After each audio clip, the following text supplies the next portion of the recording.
Bueno, espero que estén bien. Yo estoy aquí como cada 15 días leyendo y comentando la columna de esta semana. Recuerden que pueden leerla en la revista Forbes y en El Colombiano.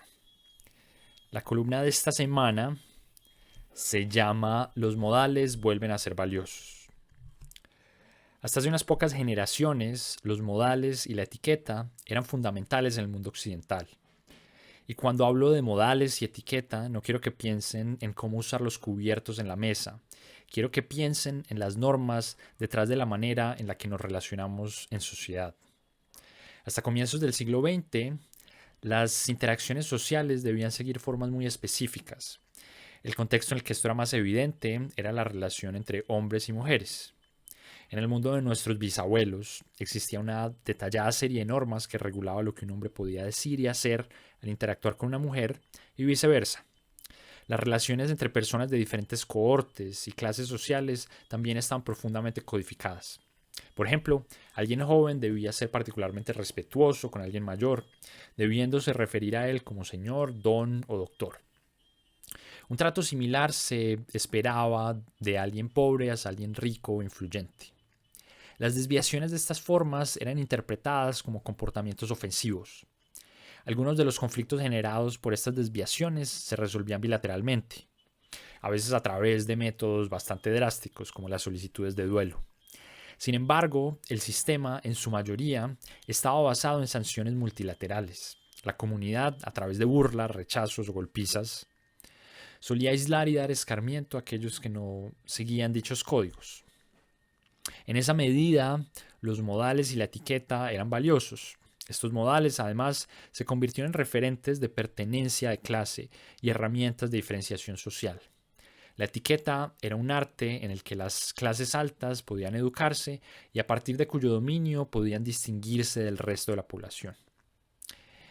Esto, sin embargo, cambió a lo largo del siglo XX. Desde la década de los 20, hemos visto una progresiva casualización de las interacciones sociales.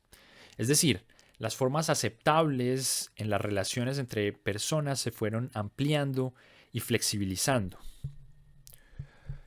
Los usos de aquellos títulos como don y señor se fueron reduciendo a ambientes legales o corporativos donde los esfuerzos por mantener la ritualidad del trato han sido explícitos. Similarmente, y esto a pesar de lo popular que soy señalar cuán diferentes son tratadas las mujeres, la etiqueta en el trato entre hombres y mujeres es hoy bastante más simple y homogénea que hace 100 años. Hubo muchas fuerzas detrás de esto. Por un lado, la reducción sostenida de la pobreza y la desigualdad llevaron al desmoronamiento de muchas de las jerarquías sociales tradicionales. La ampliación de la oferta de servicios masivos financiados con impuestos, como los parques y sistemas de transporte público, trajo mayor exposición de personas a gente de clases sociales diferentes en contextos de pares.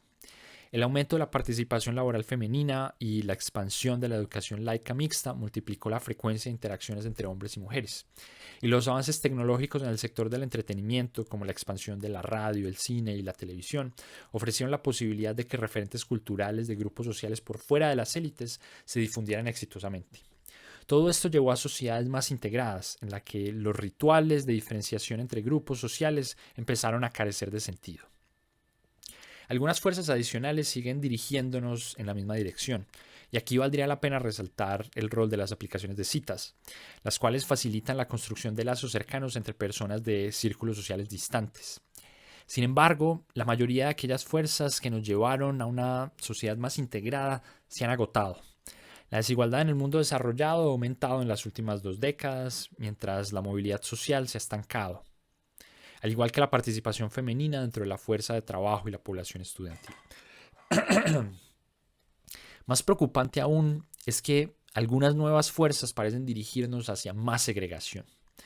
En particular, la amplia adopción de ideas que promueven mayores costos en las interacciones entre grupos sociales es mi mayor preocupación.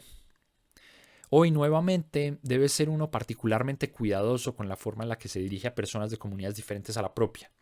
Todo tipo de cosas que hace 20 años eran consideradas normales, hoy son ofensivas. La cultura de la cancelación, además, ha aumentado las penalidades por esas ofensas.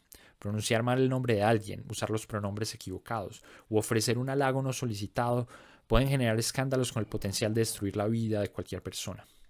Incluso interacciones bilaterales completamente consensuales, como aquellas entre personas con grandes diferencias de edad o clases sociales, son miradas con recelo por los defensores de aquellas ideas.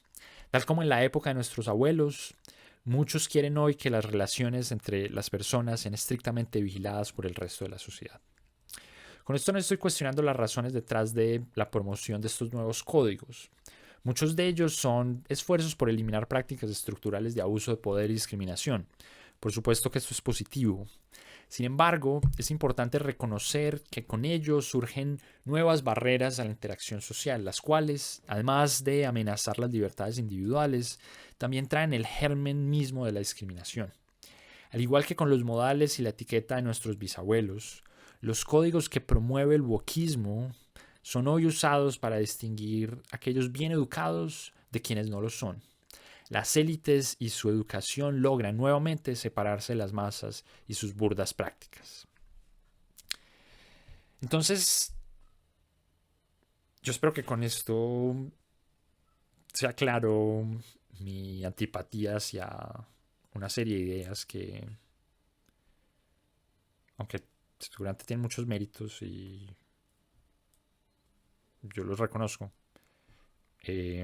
han llegado a niveles donde se amenazan muchas de las cosas que valoramos de la sociedad, ¿sí? Y yo aquí específicamente hablo de una de ellas y es la eliminación de rituales en la interacción entre las personas, ¿no? Y quiero decir como dos cosas respecto a la columna. Por un lado quiero hablar de algo que siento que no es muy claro en la columna porque no tuve como espacio y sentí, no encontré como la forma de articularlo con la brevedad suficiente que exige lo que ya por sí es una columna bastante larga. Y por otro lado quiero ampliar en como mi motivación detrás de la columna. Y quizá debería empezar por lo último, porque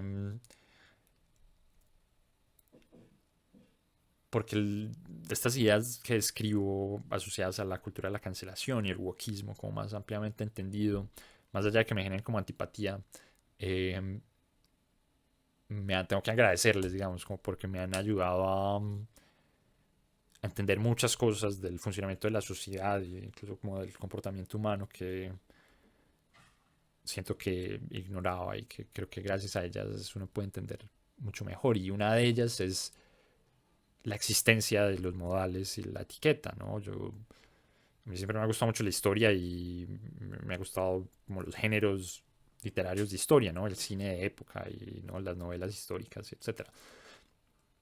Y yo siempre encontré como muy pendejo todos estos rituales de la caballerosidad y de ¿no? Y como toda la extrema como verbalidad detrás del trato con las personas y los gestos involucrados detrás de ellos, que claramente no son los cuales dominaban en el mundo en el que yo crecí, ¿no? En el mundo en el que yo crecí esos rituales no eran ampliamente inexistentes, excepto en contextos como muy, muy específicos. Y yo nunca entendía como eso porque existía, o sea, como que me parecía no solo extraño, sino como contraintuitivo en el sentido en el que no parece muy eficiente. Además de como reprochable, pues en el sentido en el que enfatizaba las brechas sociales entre la gente, ¿no? Entonces como había que tratar al rey, o al duque, ¿no? Eso no parecía como muy anacrónico, ¿no? Y pero entonces de nuevo, como que yo decía que extraño un equilibrio de eso, es una sociedad donde todo el mundo acepta esos códigos y romperlos, ¿no? Nadie se atreve a romperlos, y ese es el equilibrio, ¿no? Todo el mundo, porque digamos, los rituales existen si la gente los acepta, ¿sí? Y con el wokismo, la cultura de la cancelación, todo eso cobró sentido, ¿no? Y es que hicieron muy claro la idea de que la sociedad puede penalizar desviaciones minúsculas del comportamiento y que hay gente que tiene intereses en crear barreras a la interacción entre personas distintas, ¿sí? Y hay narrativas grandes detrás de eso, pero en la práctica lo que se hace es que se implementan esas ideas y simplemente se aceptan, ¿no? Entonces, yo hablo al final, por ejemplo, de cómo relaciones eh, interjerárquicas son hoy reprochadas y vistas como con suspicia, tal como lo eran en el siglo XIX, ¿no? Cuando esas novelas, ¿no? Como en el furor del romanticismo, digamos, las historias suelen ser un poco esas, ¿no? Como la muchacha pobre y el tipo rico, cosas así, ¿no? Y las barreras de la sociedad, no sé qué. Y hoy en día, de nuevo, existen barreras para ese tipo de cosas, ¿no? Las narrativas de los problemas detrás de las dinámicas de poder y no sé qué. Eso es condenado, ¿no? Y en las organizaciones uno ve eso, ¿no? Tipos, ¿no? Como que es visto mal que alguien dentro de una organización tenga una pareja dentro de la misma organización, sobre todo si uno tiene mayor jerarquía ¿no? Y hay una cosa como secreta y etcétera. Y entonces de nuevo, entonces como que esas ideas entonces me ayudan mucho como a pensar como claro, claramente uno puede generar y posiblemente, claro, estoy convencido de que los promotores de estas ideas no las promueven por eso, porque les guste la segregación, pero ese es un outcome, un resultado quizá inesperado, pero es un resultado, ¿sí? Tal como eso, muchas de estas prácticas de caballerosidad tenían detrás, por ejemplo, hablando pues con las dinámicas de género, un argumento de protección a la mujer y no sé qué, una supuesta fragilidad detrás de ella. En fin, digamos, no quiero como profundizar la discusión como de género, pero simplemente es como el contexto en el que es más ilustrativo. Lo que quiero describir es como es bastante fácil que surjan ideas que promueven que la sociedad supervise muy detalladamente cómo se debe interactuar y eso genera naturalmente entonces toda una serie de prácticas y rituales que se ven muy estúpidos como de lejos, pero que responden como a evitar esos costos de la sanción social. ¿Sí? Eh, entonces, bueno, la columna un poco como que trata de articular un poquito como las ideas que al respecto, ¿no? Pues de la forma más breve y sencilla posible, ¿no? Dejando de lado muchas de las complejidades detrás. Porque como siempre es una columna, ¿no? Cuando la gente me critica que es que no está hablando de esto y aquello, pues sí, no es un tratado, es una columna. ¿Okay? Es una de las cosas que quería decir. La otra cosa que quería decir tenía que ver con las fuerzas detrás de esa casualización de las interacciones sociales, porque de nuevo, el mundo en el que yo crecí era bastante ausente de la ritualidad en el trato. Y aunque estamos volviendo a él, es un cambio muy grande de lo que era el mundo de mis abuelos o bisabuelos a mi mundo. Entonces, en la columna digo, en un párrafo, embuto un montón de ideas y quiero simplemente elaborarlas un poquito como para que haya claridad a qué me refiero. Entonces hablaba, por ejemplo, de la reducción de la desigualdad. Y decía como, bueno, eso destruye muchas de las jerarquías tradicionales. Y ahí hay como varias cosas, mucho tiene que ver con algo más grande que es la modernidad. Entonces la modernidad destruyó un montón de trabajos que existían antes, en la urbanización, en fin. Entonces muchas de las distancias jerárquicas que existían, de las figuras de prestigio, fueron desapareciendo, ¿no? Entonces una sociedad muy agrícola, donde habían dueños de la tierra y estos eran los señores. En un mundo urbano esa figura luce, pierde importancia, ¿no? Y un asalariado, pues, ¿cómo se relaciona con eso? Digamos, no es dependiente, en fin. Entonces, eso es como una fuerza ahí detrás y eso me refiero como con la ruptura de estas figuras como jerárquicas tradicionales. Pero algo un poquito como más estructural y es que la reducción efectiva de la desigualdad lo que hizo fue que el- las condiciones de vida de la gente pobre o de la clase media no fueran muy distintas de las clases altas, ¿no? Y después de algo controversial, y claro, si uno piensa en los super millonarios, esa gente tiene vidas muy distintas a la persona del común, ¿sí? Y entonces se monta en su propio avión ahorita y se va a, a viajar a las Maldivas y pasa una semana y etcétera, digamos, eso no lo hace la gente en el día a día. Pero en buena parte, digamos, como de la distribución en una sociedad moderna, las clases medias viven de forma muy similar a las élites. Las élites tienen acceso a toda una serie de bienes de lujos que son de mayor calidad, algunos no necesariamente, digamos, en términos como de su funcionalidad, ciertamente valen más. Y no estoy hablando como de lo que significa satisfacer como las necesidades de las personas, que no son estructuralmente distintas de las personas de las clases medias, ¿sí? Entonces, eso, tienen carros más lujosos que valen mucho más y seguramente son más seguros y más veloces y qué sé yo. Pero uno perfectamente en una ciudad grande ve al que tiene el Renault 4, está al lado del que tengo Ferrari, es decir, como que llegar de un lado a otro de la ciudad es lo mismo, ¿sí? Es a diferencia de un contexto en el que hay alguien que tiene un carruaje y la inmensa mayoría tiene que caminar, ¿sí? Y esto puede uno pensar en otras dimensiones. Las clases medias, de nuevo, en la medida en la que la pobreza extrema se ha eliminado, entonces ser rico no es sobrevivir y tener alimentación y poder explotar como las habilidades que se tienen.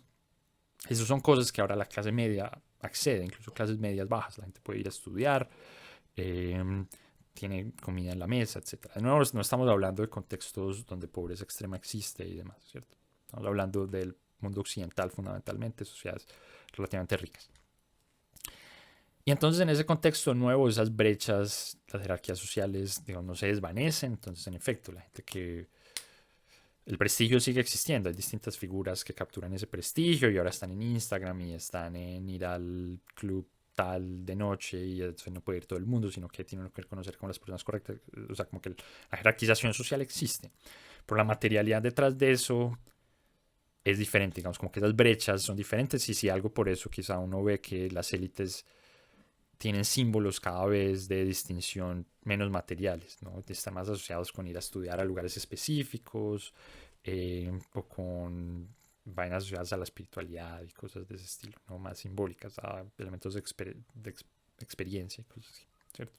Entonces, de nuevo, lo que quiero decir con eso alimenta el elemento de que las diferencias parezcan menores, ¿cierto? Parezcamos más, nuestras vidas son más parecidas de cierta forma, ¿sí? Eh, Hablaba de interacciones más frecuentes entre personas de distintas clases sociales, producto de servicios que se ofrecen con impuestos, ¿no? Entonces, esto es dos personas que están en un metro, en un vagón de un tren, un sistema de metro, ¿no? Y por supuesto, bueno, esto depende del contexto en el que uno esté hablando, pero hay una diversidad de gente, sobre todo en las ciudades más grandes. Si uno piensa en Nueva York, está el banquero de Wall Street y está la mucama que limpia habitaciones en un hotel en Manhattan, por decir cualquier cosa. Y cuando está en el metro, esa gente es igual. Igual me refiero a ambos, si el metro se demora, ambos llegan tarde a donde tengan que ir. Si huele feo, a todos les huele feo. Eso es distinto. Pues en un mundo premoderno existían pocos espacios, quizá la iglesia y algunas pocas cosas más, donde las clases altas interactuaban como pares o compartían experiencias como pares en contextos no jerárquicos, no de subordinación con otras personas. Por ejemplo, obviamente las personas pobres y las ricas siempre han interactuado, pero con frecuencia las interacciones son subordinadas, ¿no? Los ricos contratan a los pobres y hay una relación jerárquica. Lo que estoy tratando de decir es que con la expansión de servicios como los parques, el transporte público, buena parte de la educación pública también, uno empieza a tener gente que coexiste en roles similares, aunque tengan jerarquías sociales distintas. Y de nuevo, eso integra la sociedad y eso reduce esas distancias, ¿no? Y eso aporta a esta lógica a la que estamos hablando, de la reducción de la simbología en el trato, etc. Hablaba entonces también de la educación mixta. La lógica del argumento es algo parecida. Entonces, una vez empiezan a juntarse los espacios antes separados entre hombres y mujeres, la ritualidad de la interacción empieza a perder sentido, ¿no? Por supuesto que alguien, y cualquiera que haya ido como un colegio solo de hombres o solo de mujeres, sabe lo extraño que empieza a ser el momento en el que se empieza a interactuar con gente del sexo opuesto, ¿sí? Pero una vez eso se cotidianiza, pues esos rituales van perdiendo sentido, ¿sí? Y quiero hacer referencia finalmente al rol de la tecnología, y aquí la lógica sí es algo distinta, y es la idea de que bajo nuevas condiciones tecnológicas, nuevos referentes culturales van emergiendo y pueden empezarse a apreciar atributos culturales de todo el espectro de la distribución de ingresos, si se quiere, ¿no? Entonces, la expansión, por ejemplo, del jazz, ¿sí? Que con una influencia negra grande en Estados Unidos, pues por dar un ejemplo como concreto, pero no podría hablar del reggaetón, del rap, de muchas cosas. Eh, Como productos culturales con todo el contenido simbólico de como clases bajas, que son acogidos por las clases altas porque existen mecanismos por donde se pueden transmitir efectivamente. Piensen en cambio en un contexto de salones de la nobleza en el mundo europeo, si se quiere. ¿Cómo van a surgir como esos referentes culturales? ¿Cómo van a llegar al palacio? Llegan al palacio si hay radio y suena, puede oírse la radio. ¿Sí? Si hay televisión y pueden llegar esas influencias. Obviamente eso no es directo y son procesos mucho más sofisticados, pero estas nuevas tecnologías hacen eso mucho más eficiente. ¿sí? Además aumentan la movilidad social de artistas, ¿no? Porque se puede descubrir artistas más fácilmente. En fin, digamos, eso es además súper interesante, pues si me preguntan. Pero no voy a decir mucho más de eso. Solo quiero decir una última cosa respecto a una tecnología que nos está moviendo en la misma dirección, que es las citas, ¿no? Las aplicaciones de citas. Y es que rompe con algo muy poderoso que es una cosa que llaman redes sociales. De hecho, es una de mis experticias como investigador y es las interacciones sociales y las redes sociales. Y es algo que se llama homofilia. La homofilia es un patrón muy robusto en muchos tipos de interacciones y es a que la gente parecida se junta y crean lazos entre gente parecida. ¿Sí? Y eso tiende a ser el caso. La gente tiende a casarse con personas de su círculo social y tiende a ser amigos de personas de su círculo social por muchas razones. Algo, cosas de preferencias, porque la gente tiende a gustarle a gente parecida a ellas mismas. Pero también hay cuestiones de oportunidad, ¿no? Uno pasa tiempo en ciertos lugares y la gente del mismo círculo social de uno va a esos mismos lugares, entonces ahí es donde surgen las oportunidades de románticas y de amistad y de cualquier tipo de interacción que uno piense, ¿no? De alianzas empresariales, en fin, sí. Y entonces uno ve patrones muy robustos de eso en los emparejamientos, en las parejas, ¿sí? Románticas. Y las redes sociales las redes sociales en general, digamos, pero específicamente las redes sociales en línea, ¿no? Pero quiero hablar específicamente de las aplicaciones de citas, ¿no? Como que las aplicaciones de citas rompen eso. Por supuesto, hay, para quienes no los hayan usado, hay criterios. La gente entonces escoge, yo quiero que me muestre gente de tal estatura, de tal cosa, o sea, como que hay filtros de eso, incluyendo filtros espaciales. Entonces, así uno puede filtrar, como no quiero que me mande gente del otro lado de la ciudad, que posiblemente es donde viven los pobres o qué sé yo. Pero en general, la aplicación como tal no discrimina, digamos. ¿Sí? También hay algoritmos detrás, pero en principio abre la puerta para conocer gente de posiblemente el otro lado de la sociedad. Y eso tiene un potencial gigante. ¿Sí? Pero aparte de eso, yo siento que no hay muchas más fuerzas que nos estén moviendo en la dirección de mayor integración. Yo creo que si algo nos estamos moviendo en la dirección opuesta, porque esas grandes fuerzas que fueron importantes durante el siglo XX se han ido agotando. Y está este pushback, esta fuerza que nos empuja a la dirección opuesta, que es el wokismo y sus ideas, ¿no? No estoy seguro que las aplicaciones de citas sean suficientes como para contrarrestar eso, ¿sí? Pero ya veremos. Esas eran como las cosas que quería decir. Como siempre, denle una mirada a los comentarios en YouTube, comenten. Hay conversaciones muy interesantes detrás de eso. Yo leo lo que ustedes dicen y con base en eso pienso muchas de las columnas que escribo luego. Entonces, por favor, háganlo. Espero que estén bien. Nos vemos en 15 días.